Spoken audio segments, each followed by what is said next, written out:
Welcome to the Cognitive Crucible, produced by the Information Professionals Association. Our website is information-professionals.org, where you can find links and information about today's conversation and get access to members-only content. Join John Bicknell and explore all aspects of our generational challenge, cognitive security. The Cognitive Crucible is a forum that presents different perspectives and emerging thought leadership related to the information environment. The opinions expressed by guests are their own and do not necessarily reflect the views of or endorsement by the Information Professionals Association. My guest today on the Cognitive Crucible is Marine Corps Lieutenant Colonel Dennis Katolin, who is the commanding officer of Marine Wing Communications Squadron 28. Dennis Katolin, welcome to the Cognitive Crucible. Hi, John. Thanks a lot. It's an honor to be here, and a big fan of what you and the team at IPA are doing for the DoD and kind of the getting the message out on information at writ large. So happy to be here. Thank you so much. Yeah, and really looking forward to chatting with you today, Dennis. And we're going to be discussing information maneuver. And coincidentally, you and your Marines earlier this year published your standard operating procedures for information maneuver. And so that'll be the centerpiece for a lot of our discussion. But before we get into this topic, Dennis, could we start by getting your general assessment of our strategic landscape? Sure. And I think it's sort of interesting to see things from the perspective of a Marine. We take a lot of pride in brilliance in the basics, and if you look at all the defense apparatus that America has, where does the Marine Corps fit into that? Is we take a tremendous amount of pride in being really good at tactical level actions and basically war fighting at that level.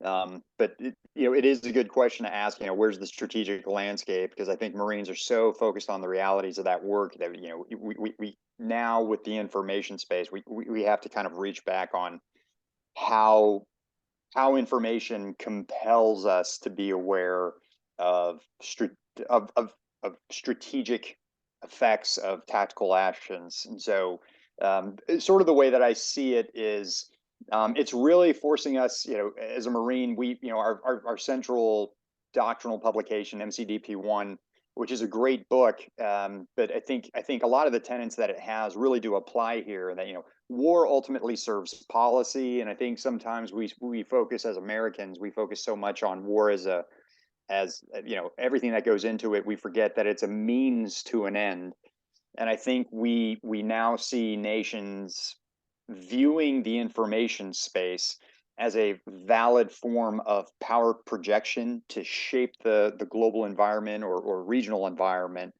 to get behavior that favors their political objectives. So I think it's a form of power projection that doesn't necessarily bypass, though I think it could, the Clausewitzian trinity of the government, the military, and the will of the people.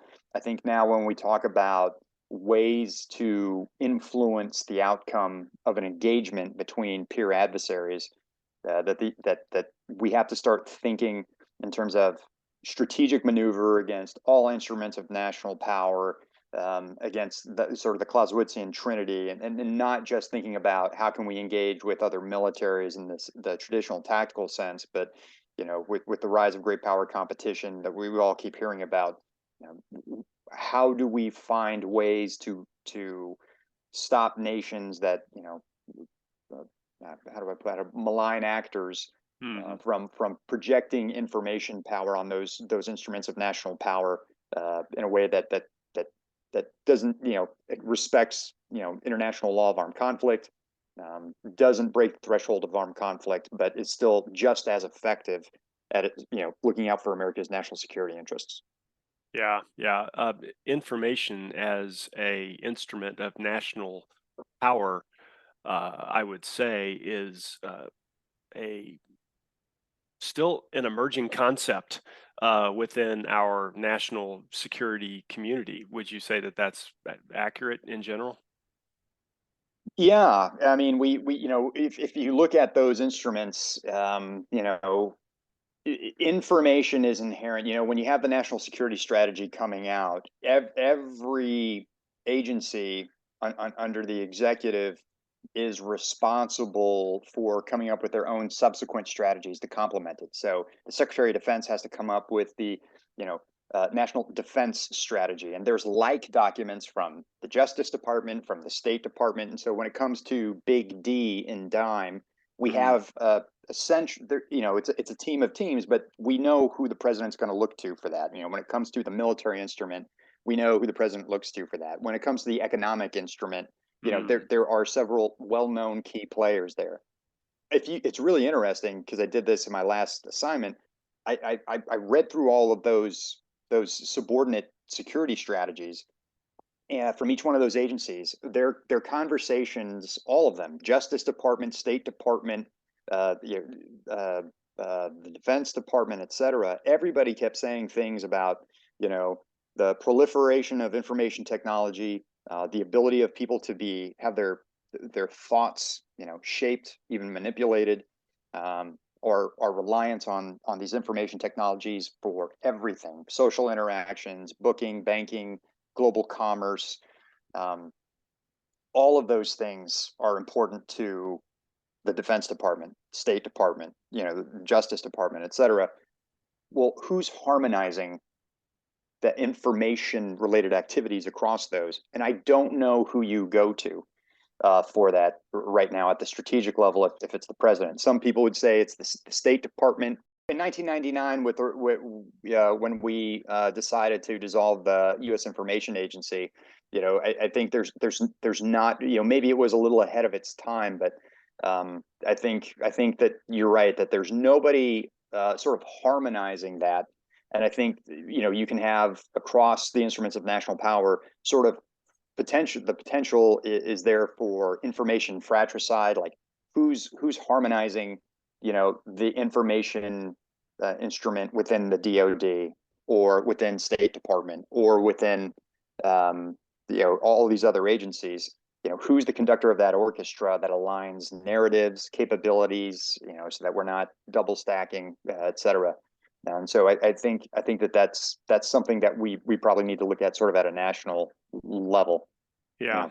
100%. And by the way, to our audience, Dennis was working in the Deputy Commandant for Information Office for the Marine Corps at Headquarters Marine Corps as MCDP-8, the Marine Corps' booklet on information was being conceived and then ultimately, created and published. So Dennis was, part of the team that was, working on that and slogging through it. So I would just suggest to our audience, if this kind of topic interests you, go back and check out a couple of different episodes that we had, and we'll have a link in the show notes to one episode with Lieutenant General Reynolds, which was from about 2 years ago, April of 2021, and then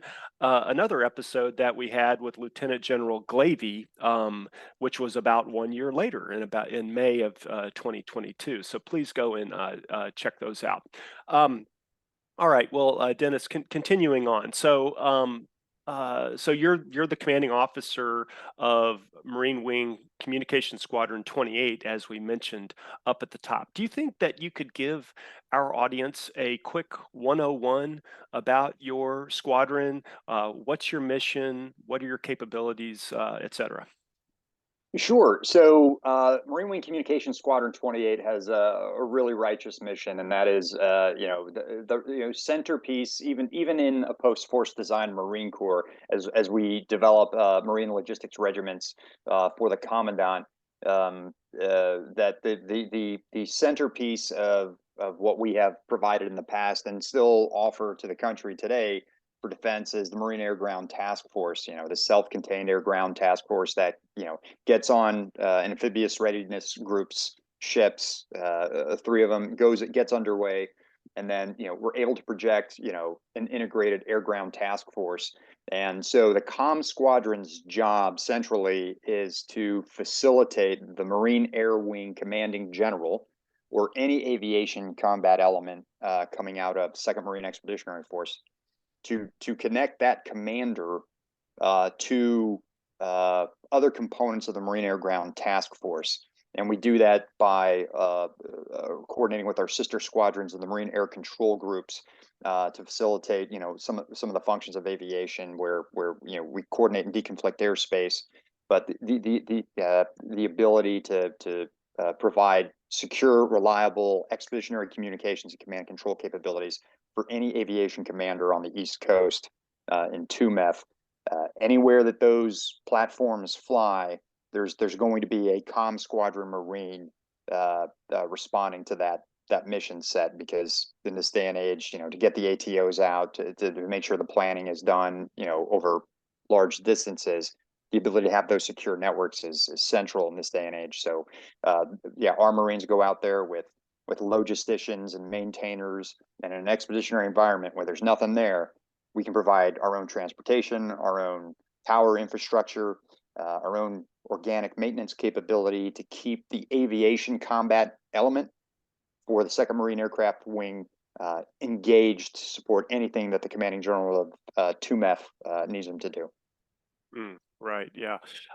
This is a bit of a sidebar question, but another theme that comes up frequently on the podcast, Dennis, as you're probably aware, is talent. Could you give just a quick beat on what are the skills that are most in demand, or the emerging skills that you are anticipating will be needed over the next, say, 3 to 5 years? Yeah. Oh, wow. So that's a great question. Are you asking for the Marine Corps DoD writ large, or the comm squadron specifically?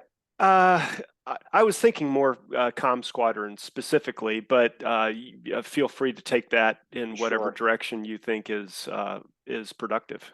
Sure.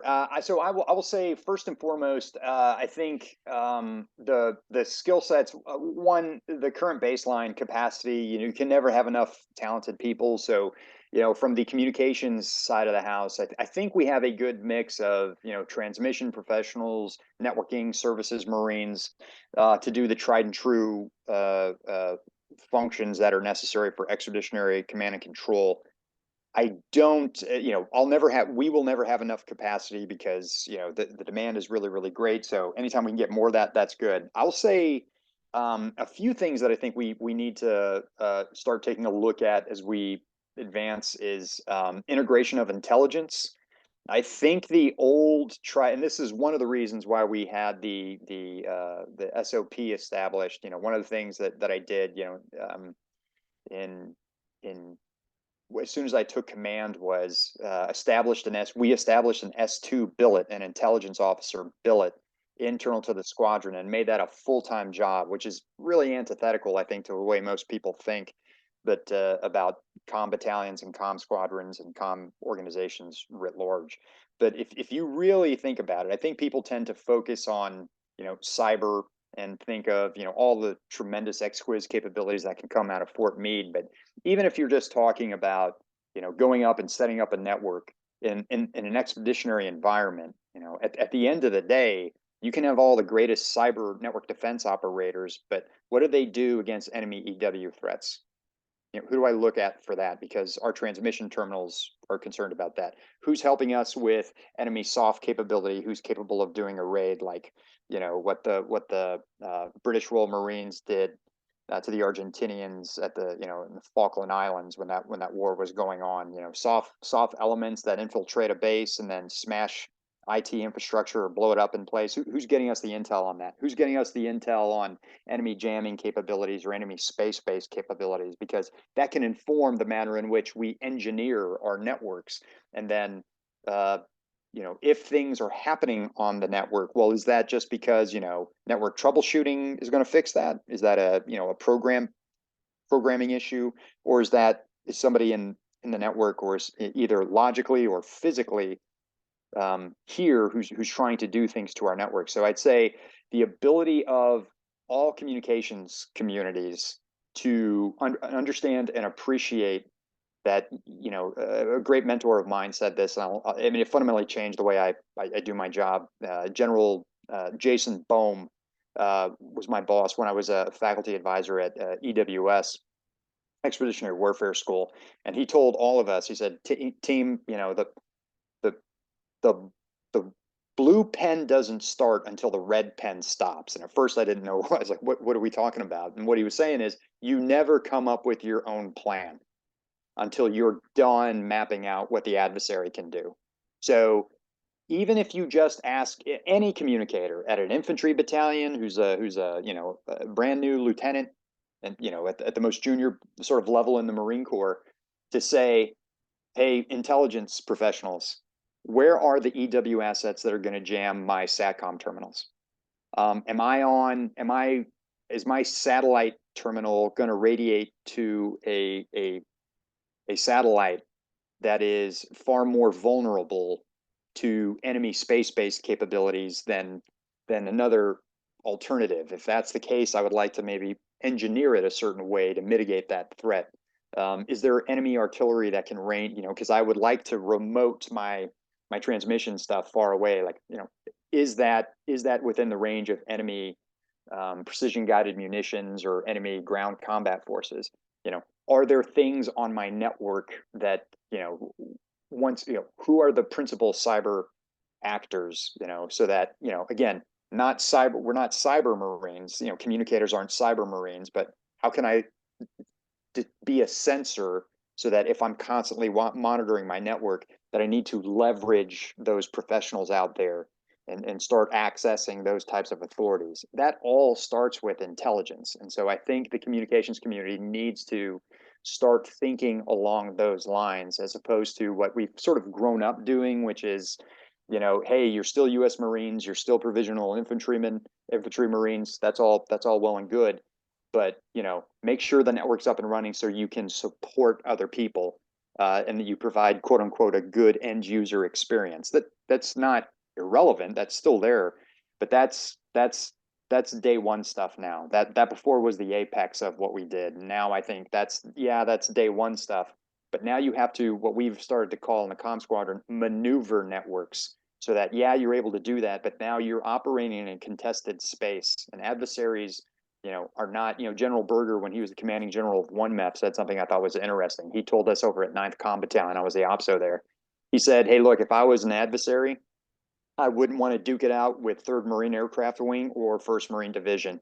I'd either attack logistics or I'd look for the comm battalion and try to take them out, because that will slow us down so much. And I think that's an exciting space for communicators to apply our warfighting philosophy just in this new space. So I'd say intelligence is there, and I'd say the other one would probably be, a sophisticated understanding of how to use artificial intelligence to sort of help with diagnosing things that are happening on our networks, and kind of accelerate the information management and sharing of information throughout our networks, as we talk about the legal requirements to leverage the different types of authorities that not just internal to the Marine Corps, reaching out to the MIGs, the MEF information groups for assets, but and capabilities, but the joint force and then interagency and even coalition partners. How can we accelerate that process through artificial intelligence and not requiring humans to serve as automators, tracking Excel spreadsheets? So I'd say intelligence and AI, I think, would probably be the two ones that I would like to see the most. So another thing I wanted to ask you about, Dennis, was, when you and your Marines are thinking about the functions of information within the Marine Corps, and those generally are to generate, preserve, deny, and project. Do you and your Marines tend to engage more heavily with one of these functions, and why? Yeah, I appreciate that, and I think this is kind of getting to where I think information is a really exciting space to operate in. And I'll say, when it came to when we started writing this, obviously we wanted to make sure we were nested with what MCDP8 has to offer. Like you'd mentioned earlier, that was a project that we had started while I was up there. I wasn't there when it came to fruition. But we had started and we had a good draft. And originally, the original model of the functions that were being proposed, at least the ones that I left, and it was one of these things where I was so frustrated because it was such a great idea, And I wish I would have thought of it, but there were three principal authors of this. It was myself, a gentleman named Eric Shaner, and then another. He's retired now, Major Ben George, and Ben George had suggested, he's like, sir, let's take the functions of OIE. So, IE battle space awareness, attacking and exploiting enemy C2 nodes, et cetera, et cetera. He's like, why don't we take those and just make those the functions of information? I was like, that just seems to make so much sense to me. And it would really solve the problem that I had been seeing when I was at, when I was the planner up at DCI. I was attending a lot of service level war games and a lot of joint war games up at the National War College. And one of the problems that I had seen, and this kind of gets into which of these functions is most important, at least to me, was there would be an IPB, an Intel Prep of the Battlefield, or Intel Prep of the operating environment now, where commanders, generals, and admirals were being briefed, in this scenario against, pure adversary, whoever. Hey, look, these are the air, land, sea threats, and I will tell you, John, it was really awe-inspiring to see the eye-watering detail, the analysis that went into it, and the absolute concern that was generated when they said, and the minute that commander with that specific asset at that specific location employs it, you now lost a carrier strike group. This MLR doesn't exist anymore. You no longer have a Marine Expeditionary Unit operating there. That infantry regiment is gone. Like, holy smokes, that will wake anybody up, right? And it's like, well, how do I stop that? Okay, you got my attention. But that was applied to the air, land, sea threats. And then I found myself noticing the briefs on the threats would end with, and oh, by the way, you can expect this peer adversary to be very active in cyberspace or very active in the information environment. And I just thought to myself, there was complete ambiguity with that statement. I don't know. Like I was in First Marine Division when I was a lieutenant. General Mattis was our division commanding general. I can't imagine, prior to the invasion, if his intelligence officer said, "Hey, sir, before we go into Iraq, you should know Saddam Hussein has a lot of land forces. They're going to be very active in the land, so you're going to want to keep an eye on the land." Sir, that concludes my brief. Like, what's he going to do with that? But we were treating information that way, and so, and I thought, man, and I asked somebody, I was like, where's the information specific related threats, or at least for cyber and space, because those are specific domains. And some folks were saying, like, the intelligence folks were saying, I don't have the models for that. And so when I thought back to what functions of information should work, when Ben George said, sir, the function of IE battle space awareness, I thought, man, that, you don't have to know anything. Just hear that statement. You inherently know what that means. Attack and exploit enemy C2 nodes. That anybody can just hear that sentence and say, like, okay, I know what that's telling me. Inform domestic audiences of what we're doing. Deceive the adversary. Influence people. That was much more focused, at least to me. The way we saw generate, preserve, deny, project, and we kind of modded this in the SOP, was we used that as, because we noticed in reading MCDP 8, there was one, but there isn't one now. There was no definition of the information function. So we decided to say, you know what? I think generate, preserve, deny, project, that's the definition of information. So we took that and used those general headers and said, okay, any activity taken to generate, preserve, deny, and project data for an effect. Okay, good. That's the information function. It is now defined. Cool. Just like, you don't have to be a logistician, but MCDP 4 says logistics is transportation sustainment of the force. What is intel? Knowledge of the enemy and the environment. Oh, wow, that's great. I understand those two things. How do I do those? Well, do those things. Well, I have 6 functions of logistics, health and human services, engineering, supply. Okay, now I know how I'm transporting. Now I know how I'm sustaining, maintenance. Same thing with intelligence. So we said generate, preserve, deny, project. We use that as the definition. And then when anybody, because everyone's responsible for this function now, because it's a warfighting function, aviator, logistician, infantryman, artilleryman, doesn't matter. we all are responsible for this function. Okay, now you gave me that definition. Okay, well, what are the activities I do for that? And so we've adopted the what I think are the more detailed functions, and they used to be the 7 functions of OIE, and so those were really helpful for us. And so the first one I think is the central one, because I think that's the one that is most inherently challenging for us, and that is maintain and support IE battle space awareness.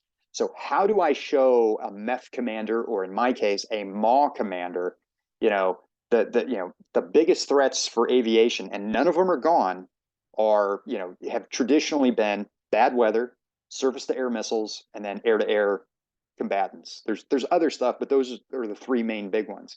Well, that is a full-time job for an intel department.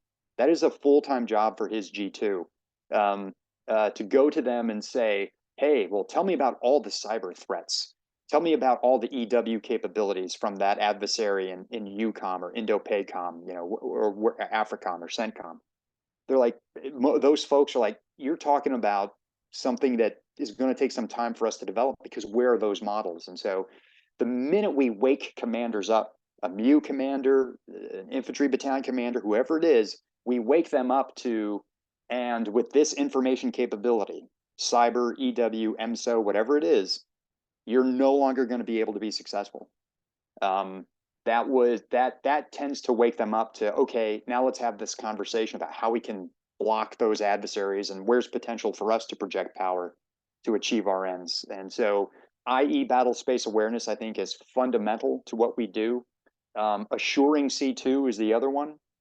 So once we understand how the enemy's going to project power to deny us, and that can be through things like EW, cyber threats, all those things, that information technology threats that people associate with. But in our world, that can be, close air support from enemy fighter aircraft or bomber aircraft. It could be artillery. It could be attacks, kind of like a Bastion style attack that happened at Camp Leatherneck back in 2012. They attacked an airfield that could have been a satellite terminal as well. I should be I was a comm company commander with KnifeComm then. I should be responsible for asking the questions.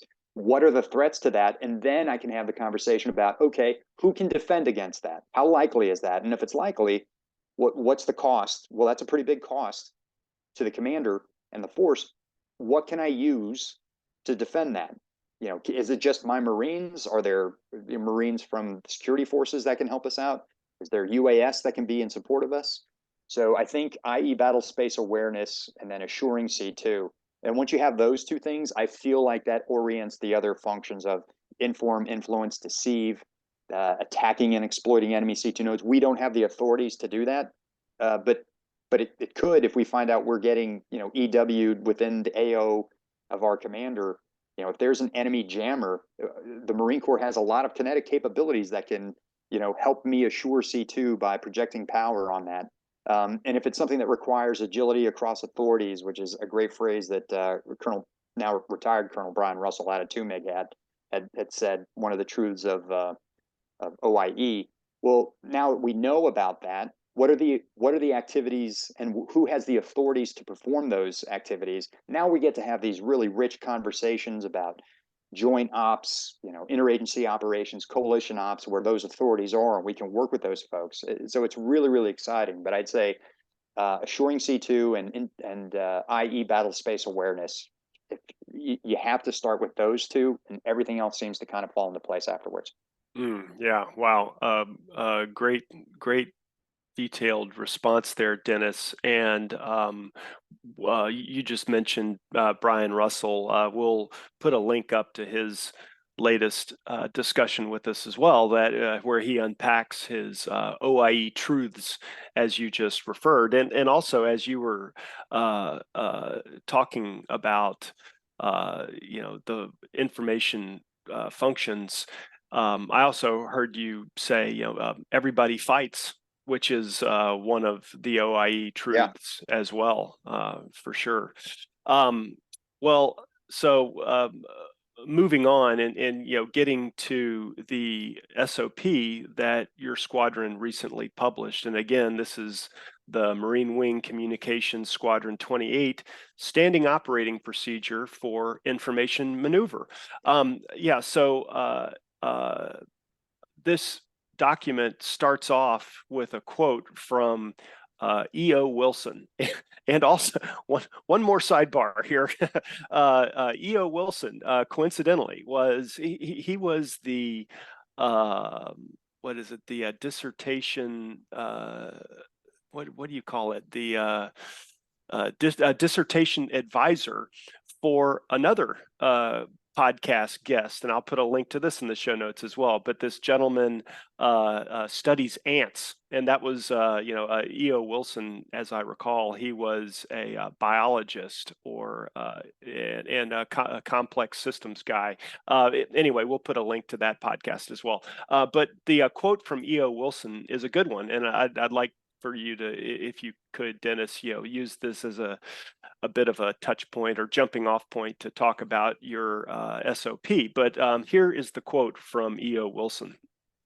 "We are drowning in information while starving for wisdom.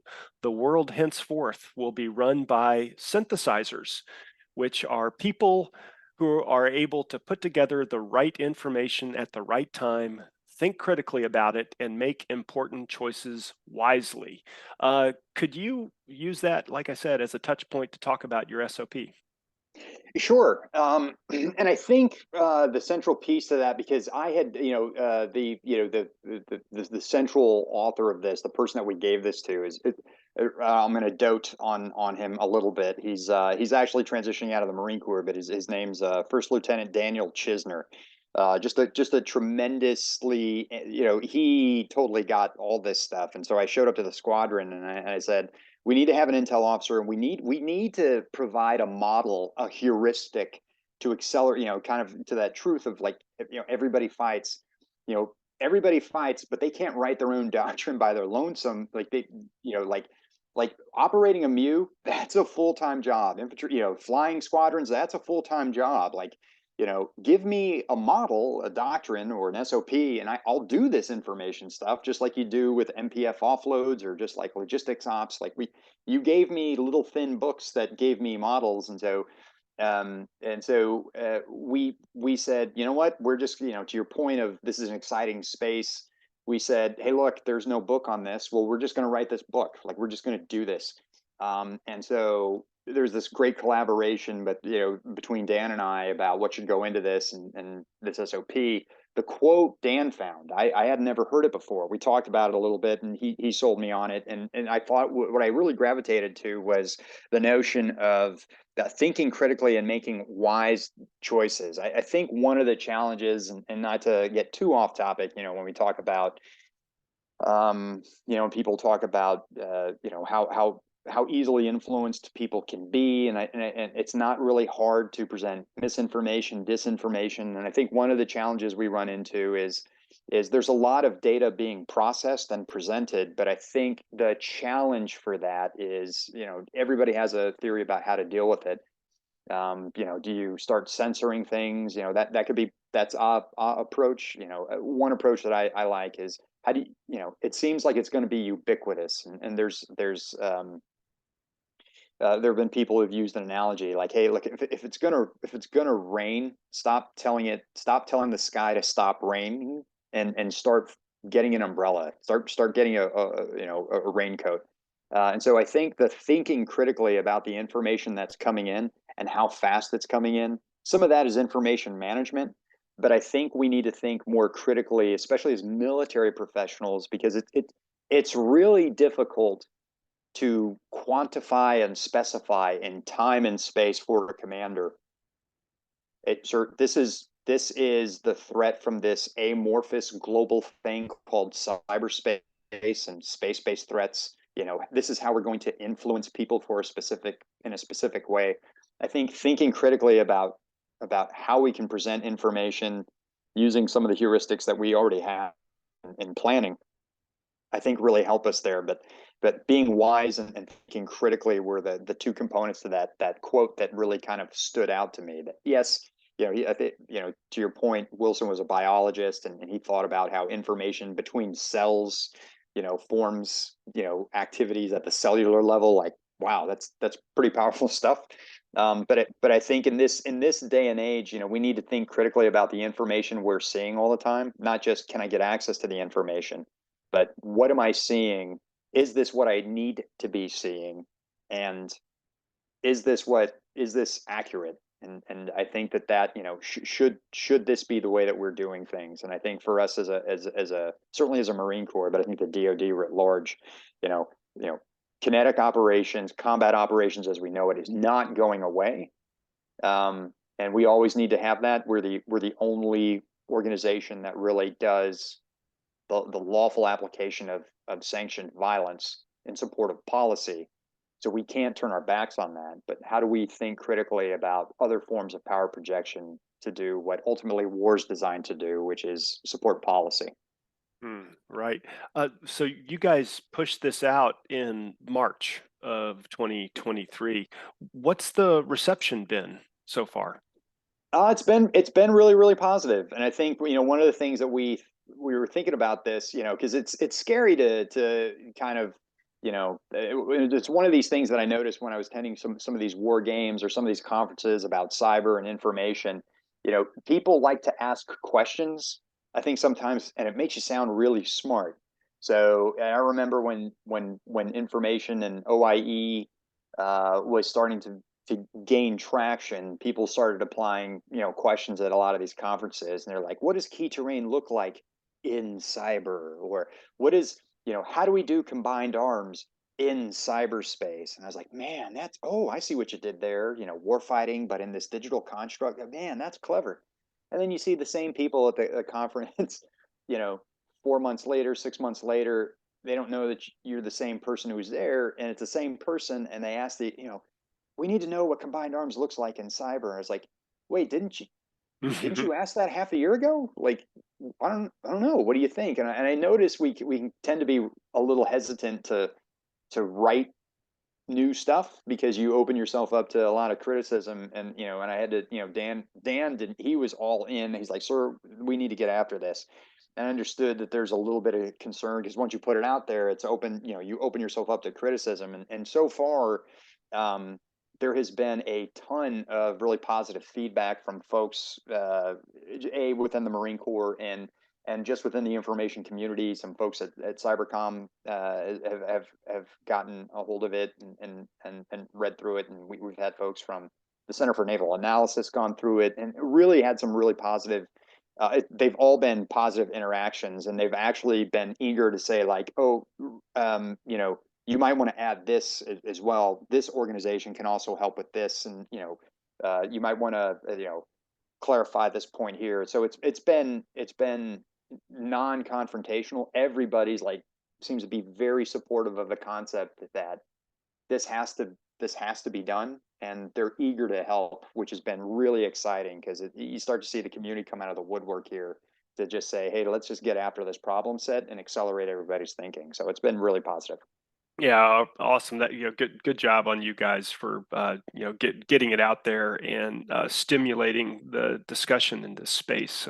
Very important. There is one thing I do want to add to that, and I think it's important for everybody else. The hope was, I would love for somebody to say, oh, no, this is completely wrong.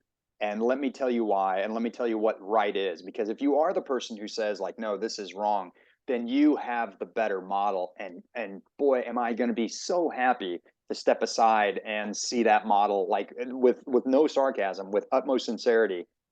If you have the better way, let's just get the fidelity is not to a handful of folks writing an SOP. The fidelity is to what's going to work. And so we're all eager for opportunities for people to contribute, but it's all been good. Yeah, it's all been good. Right. Yeah, I'm sure people can throw spears and whatnot at these kinds of efforts, but the way I look at military doctrine is it's really similar to academic research in that people are publishing their ideas and their experiments, and it's at the frontier of what we think we know. And getting it out there and having the discussion and iterating on it, and the iterations are not in hours or months, but the iterations can be years of that kind of a time horizon. But it's important to get it out there, and like you say, it's like a competition of ideas or a competition of tactics and techniques. And but you can't do it. I'm not going to say you can't do it, but it's less effective if it's just done based on memory, and not having something written down to refer to and then revise. So Yes. yeah. So all of that. Um, so how does the communications OC field in the Marine Corps, would you say, Dennis, how does it contribute to the outcomes of the information warfighting function? And what's the relationship between these outcomes? So I'm thinking things like systems overmatch, narrative advantage, and force resiliency. What do you think about that kind of a notion? Sure. So I think the COM-OC field in particular, when it comes to systems overmatch, I think that's a logical and understandable one. But I would say it's easy for some people in the communications field to sort of overlook how vital and operational their role is. And I think the first thing that has to happen, I had this conversation with General Reynolds a couple times, and she's the one that said this phrase. She's like, you know, because she came from a communications background, and then when she became a major general, was given command of Marfor Cyber. So she obviously was immersed in both those worlds. I think she was the 9th Com Battalion commander during OIF when the war was in its initial phases, right? So being a Com Battalion commander and then the senior cyber officer for the Marine Corps, and then later the DCI, I thought she used a phrase I thought was interesting because she had advocated for, there were some communicators who said, like, no, we own the cyber function, like cyber's us, like that's our world. And she accelerated, I think, the Marine Corps' understanding of, hey, look, these are fundamentally different jobs, right? Establishing a network is a full-time job, engineering it is a full-time job, but then getting access to the intelligence and the tools and the authorities to do specific things, whether it's defensive cyber or offensive cyber, that's separate. There are legalities there that we need to take into account. So, okay, great. And I think some people may have interpreted that. And a big distinction that people were making was, cyber operators are intel driven, threat informed, network agnostic. And the phrase specifically intel driven, I thought was something that was interesting. And I think, most communicators say, like, I am here to support everybody else who's a maneuver element. I myself am not a maneuver element. And for us, you know, to engineer a network oblivious to the threats that are out there, is antiquated thinking. So I think for us to do systems overmatch, and this kind of gets after a point we made earlier, is how do you have to engineer a network, yes, to perform the function of enabling command and control, but there's no way of getting around it. You could have the greatest, say, and I use the analogy of a castle. You could have the greatest castle defenders in the world, but if the engineer of that castle, made it out of hay with 10 entry points and no means of defend it, I don't care how good the defenders are, the engineering is so bad they can't overcome the vulnerabilities associated with that. So having an engineer, shoulder to shoulder, gaining intelligence with those castle defenders and operators, and asking people like, hey, look, I can't go outside the castle, but maybe you can. If somebody's over there, can you do it? If I sense that somebody's doing something from out there, can you help me out?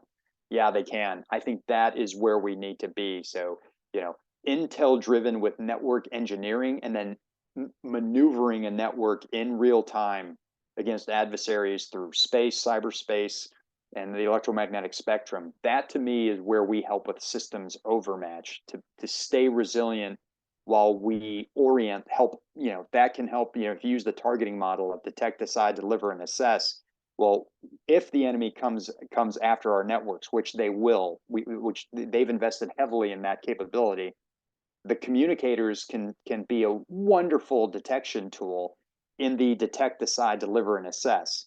Now, we're not necessarily a decider of, but once the enemy reaches out to our networks to do something, our mantra, and we had this for actual real world effects during exercise cold response. When somebody reaches out to our networks and touches it, oh, we had this mentality of like, oh, I hope you do. I really hope you do. Come and get it, because the minute they do, I got you. And it's one of these things where I don't have to be the one that sends the effect downrange, but now I've got friends again throughout the Marine Corps, Joint Force, interagency and coalition. They have the authorities. We've helped orient them on you. Now go ahead and project power as needed. That's an exciting role to play. It's more work, but it's so much more gratifying and exciting. And I think that's where our rock field really stands to evolve beyond just establishing C2, but assuring C2 in a combined arms sort of fashion has been, I think, where the COMOC field needs to go. Yeah, and we haven't been using this term a whole lot, but baked into everything that you're talking about there, Dennis, is the concept of information maneuver. I mean, you guys are connectors and enable that information maneuver. There's a question that I used to ask on the podcast more frequently than I do currently, but I was struck by this entire discussion as to the adjacent and higher relationships that you and your team like must have as part of your mission. It's not just like a nice to have, but you guys must have well lubricated relationships with so many different stakeholders across the battlefield. Would you say that that's right? Oh, and yeah, and you're kind of hitting on something that I think is one of the challenges that the information environment fundamentally requires, which which challenges a lot of paradigms that the Marine Corps has. Colonel Russell came up with his 5 OIE truths. And one of them was agility across authorities. Everybody fights, and we adopted one. Some of it I think was in the MCDP. It was from an article I'd written previously, and I think they're what we call the 5 principles of the information environment, which is, information's global, it's persistent, it's instantaneous, it compresses the levels of war, and requires maneuver in all domains. And if you look at that juxtaposed with how the Marine Corps operates under the tried and true MAGTF construct, or even post Goldwater Nichols, we think in terms of bounded by geography. So the global aspect of the information environment is very, very challenging, but inherently through space and cyberspace. So that challenges us. That information compresses the levels of war. It's difficult for Marines who take tremendous amount of pride on tactical excellence and resilience, and being able to facilitate combined arms with excellence. And I do think that's one thing that the Marine Corps we're great at a lot of things, but I think when it comes to expeditionary combined arms in a single battle construct, we are the premier force for the nation to do that. The U.S. Army is the best in the world at what they do. So is the Air Force and the Navy, and now space. But when it comes to that specific mission set, I don't think anybody in the world beats the Marine Corps. But you look at, give me a single battle, give me an aviation and a ground combat capability, and I just control that. The concept, to your point of having these relationships, we pride ourselves in one commander. one MAGTF commander owns the air and ground combat capability and the logistics capability, and they harmonize those things. Marines like to take ownership. We adopt the mantra of extreme ownership. Hey, there's an asset you need to have. Well, I want operational control of that because I want to instantaneously integrate, harmonize, and get all that stuff done. In this space, that construct is challenging when it comes to the information environment, because to your point, these relationships that are cross boundaries of not just this meth, two meth with one meth and three meth, but you're talking about working with multiple COCOMs, working with multiple service components within those COCOMs, right? So you could be operating in the Indo-Pacific and as an MLR, but you're getting cyber attacked from, we'll just say, somebody in CENTCOM. Geographically, that's the other side of the world. Well, logically, in cyberspace, that's right next door. The geography doesn't matter. Well, what do I do with that? As a Marine commander, who do I even talk to for that? And so that's really, really challenging. And so we try to, the first half of the SOP, some of it is, expounding upon and getting a little more specific, which it's supposed to, getting specific to the concepts and theory behind MCDP-8, but then kind of educating people as to, hey, and these are all the players that play in this space in terms of, Cyber Command, the Marine Corps Cyber Operations Group, the MEF Information Group, all these other agencies. Hey, oh, by the way, if you have coalition partners, they have authorities at different levels of command than we do. So the legalities are different, but there are tons of other people. But I think Marine Corps culture, because we cultivate this sense of take ownership of your mission, get what you need, and get it done. It's challenging that paradigm of, well, I'm tactical, and I think at just a single battle in a defined AOR, it's like, nope, you have to think globally as well. You have to think about strategic implications. You have to think about how ground and air can support information, not just the other way around. And now you also have to think about all these relationships to facilitate that agility across authorities. You have to be okay with establishing those early on. But once you do, you can have really, really great effects. So I couldn't agree more with you.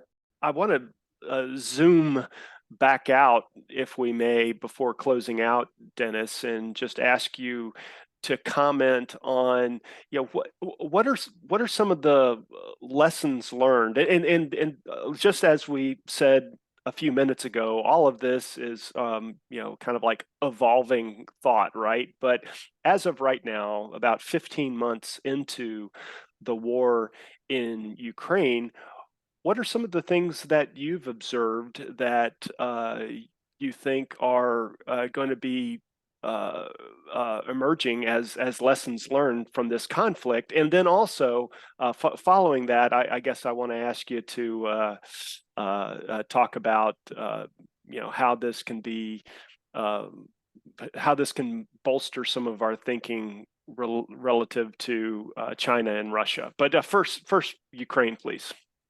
Sure. I'll say, when we were talking about,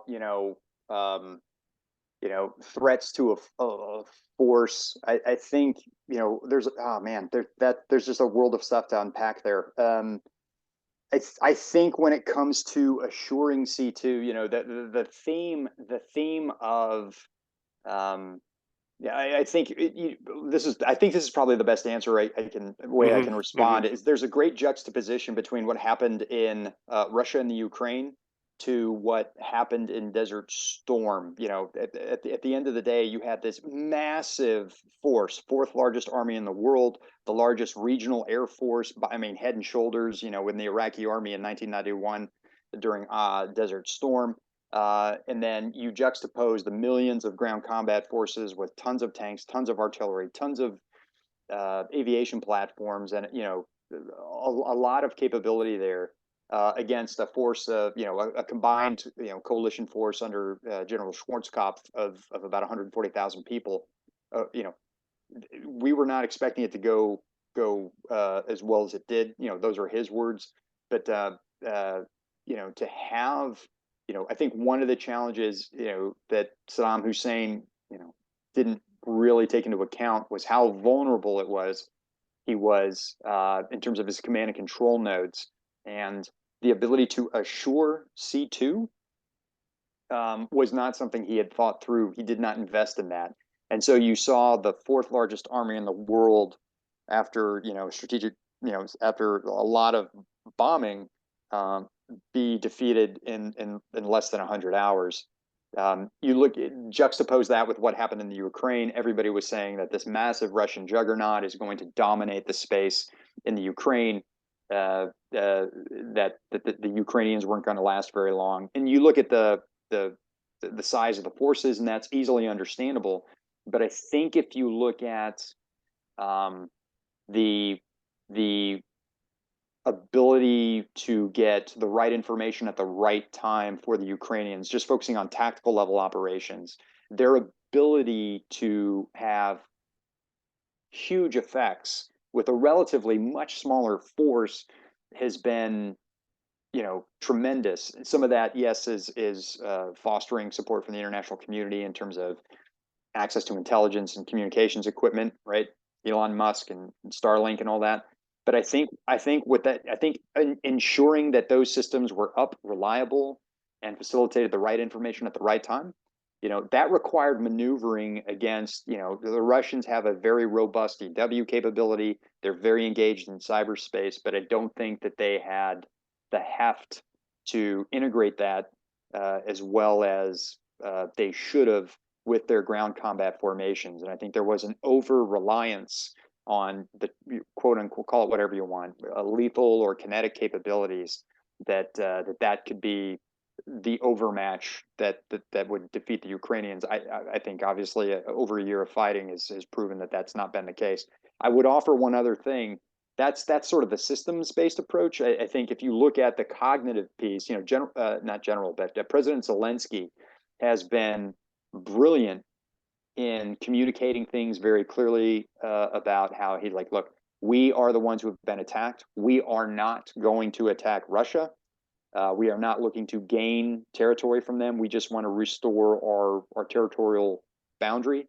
And his ability to communicate not just with other global leaders, but really to, again, that Clausewitzian trinity of communicating to political leaders, but also their constituents, to see if he can to maintain as much popular support in those nations as possible. I think we are starting to see that sort of influence and informing people to keep people engaged. That type of narrative maneuver has really carried the day, as opposed to fake elections that Vladimir Putin has put out there, and this false narrative of the oppressed ethnic Russians in the Ukraine, which is complete nonsense. You'd see that narrative maneuver is having a strategic effect for the Ukrainians. So I think yes, systems are important. Yes, combat capability is important, but thinking that that's for tactical advantages, and tactics cannot overcome poor strategy. In this instance, Vladimir Putin has strategically punted it in the stands, and you see President Zelensky being masterful at that sort of strategic narrative to maintain and foster the coalition of support that he's kept up for over a year now. Right. Yeah. Closing out, Dennis. So we've got a lot of students and researchers who listen to this podcast. Could you offer a fruitful question that an interested student might try to tackle as they're pursuing a master's degree or a PhD or something like that? Yeah, well, I mean, it actually ties into something I'm researching right now, which is one of the things I'm curious about is information. I think is inherently such a paradigm shift at the strategic level and all the way down to the tactical level, for how a country views power projection and how a military commander views power projection. And there's a ton of literature. Barry Posen has written on this, and a bunch of others about this concept of how militaries innovate and adapt. And I'm curious about what are the cultural paradigms, both as a nation and also as Adamski writes about that, about national culture, and Posen writes about inter service culture. But what are the cultural variables and paradigms that would inhibit full appreciation and adaptation to the information space? I think that's probably one of the biggest ones. There are legal issues there. There are things that people would look at and say, "Oh, the military doesn't do that." When we talk military information power, is that information falling under the M in DIME, or is that under I in DIME? And people, there's debates about that.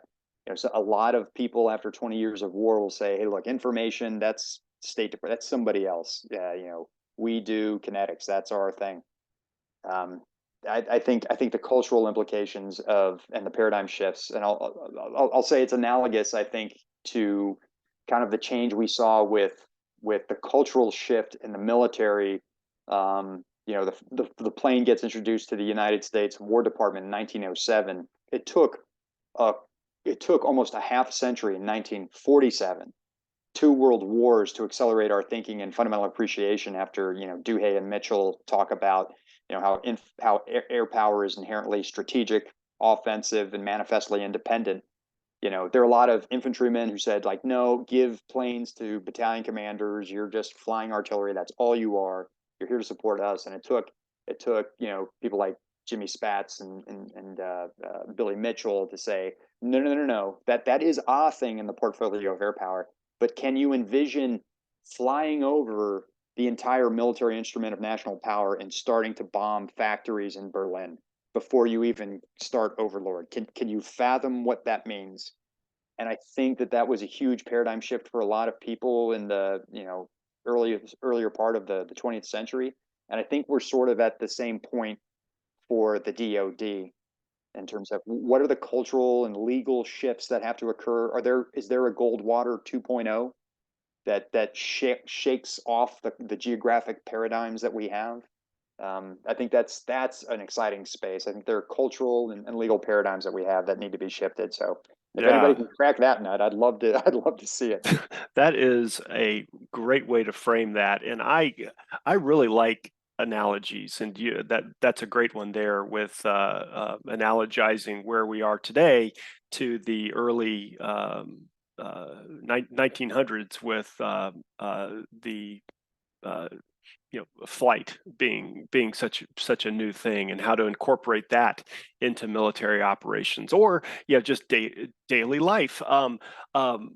Another analogy that I think works along these lines, especially for the United States, is that we have enjoyed this really favorable geographic laydown where we have the Atlantic and Pacific Oceans, which are these great buffers for attack on the homeland. It doesn't eliminate the risk, but it certainly puts the risk as a further down the risk the list of actually having some kind of an attack on the homeland. But as we've been talking throughout this entire discussion here, the information environment changes all of that, right? And it's kind of like you were just describing with Europe in World War I, is like, planes attacking into Germany in advance of the ground assault. Why would we do that? That just wasn't a concept that people had embraced. But we have this dawning now that OMG, the homeland is vulnerable and under attack in ways that were just not possible 20 years ago. And a lot of people, people listening to this podcast, are sitting up in their seats now because we don't have decades to let this slowly seep into our consciousness and into our actions. I mean, this is happening right now, and so that is a very pressing question that you're asking there. And let me just give you the opportunity to respond to what I was just saying, but before we close out. Yeah, I think that that's absolutely right. And if I may, to your point, hopefully people realize we can't wait. The great thing is, and I would just encourage everybody who's listening to this, the great thing is everybody is really passionate about this. The people who are passionate about this, I've heard this phrase, if you want to go fast, you go alone. If you want to go far, you go with others. And I fundamentally believe that. And so, one of the things that I hope that our SOP does is that one, if you're an information professional and you think you have a way, not just an idea, but a way, put the way out there, and please, help accelerate thoughts for other people in the information community. But ever since information became a joint function in joint doctrine, and for the Marine Corps, it became our seventh warfighting function. To Colonel Russell's point, everybody is responsible for this now. Everybody has to. You have to do it. An infantry battalion will be defeated, you're through the information environment like that. That will cause you, an MLR, the legal access to spectrum. We talk about lawfare with the PRC. That are we even thinking that way? If do I have legal access to have agile communications capability across a broad range of electromagnetic spectrum? Well, legally you don't. Why? Well, because the PRC bought up that spectrum in that specific part of the Indo-Pacific. So by law, if you they've limited how you can maneuver information, because you are committing a crime now internationally if you violate that. Somebody could think that way. So everybody, and well, who's using that spectrum? Well, it was the MLR, or it was a MU, or it was an infantry battalion, whoever it was. So I think finding ways to not just share your ideas with folks in the information community, and it's going to require a lot of extra work, but giving models, and hopefully we've done that with our SOP, so that somebody who's still doing their full-time job of locating, closing with, and destroying the enemy through fire maneuver, an infantry battalion or a regiment or whatever non-information community in the DoD, that you could go to that commander with some of these models and say, and amongst the other things, just give me 5 minutes. Here's some of the threats in cyberspace, EW. And if you're going to persist for a while, here's some of the narrative vulnerabilities that if I was the adversary, I would totally exploit to deny you basing rights or deny you legal access to things. Offer those up to the other folks outside the information space, because if it's just information people, we're going it alone. We have to accelerate other people's thinking, because I think it's a whole of force threat, and it requires a whole of force solution, so that yes, we can help support. We're helping support the MAW defend networks, but at the same time, if there's enemy aviation that's going to attack our communications infrastructure as a comm squadron, you better believe I'm going to ask the commanding general of the MAW, like, sir, you might want to consider giving low altitude air defense capabilities in support of us, or I think there's enemy ground combat forces that are going to attack this node. Maybe we need, Second Marine Division to provide elements to help support our resilience to those types of threats. And I think when you have that sort of shared understanding, our ability to maneuver in the information environment across all domains, which it requires, is so much more effective. But it requires people to get their ideas out there and meet people where they are, and not just throw our hands up in the air and say, oh, why they just don't get it. They just don't get it. Well, you know why? Because flying a squadron of F-18s, that's a lot of work, man. That takes a lot of time. Getting a combat logistic battalion on U.S. naval warships to deploy anywhere in the world, that's a lot of stuff. Stop asking these people to do their own PhD level research on this very relatively nascent concept. Give them the model so they can be successful, so they can start leveraging the MiG, so they can start leveraging the joint coalition international interagency forces, so that we are all successful in this space. So that's what I would sort of offer to the information community. Yeah. All right. Well, that is a great place to leave off. And with that, Dennis Katolin, thank you so much for being a guest on the Cognitive Crucible. Thank you, sir. It's been a pleasure. The Cognitive Crucible is the only podcast dedicated to increasing interdisciplinary collaboration between information operations practitioners, scholars, and policymakers. To find out more about the Information Professionals Association, visit us at information-professionals.org. Please support our podcast by giving us a 5-star rating and leaving a review.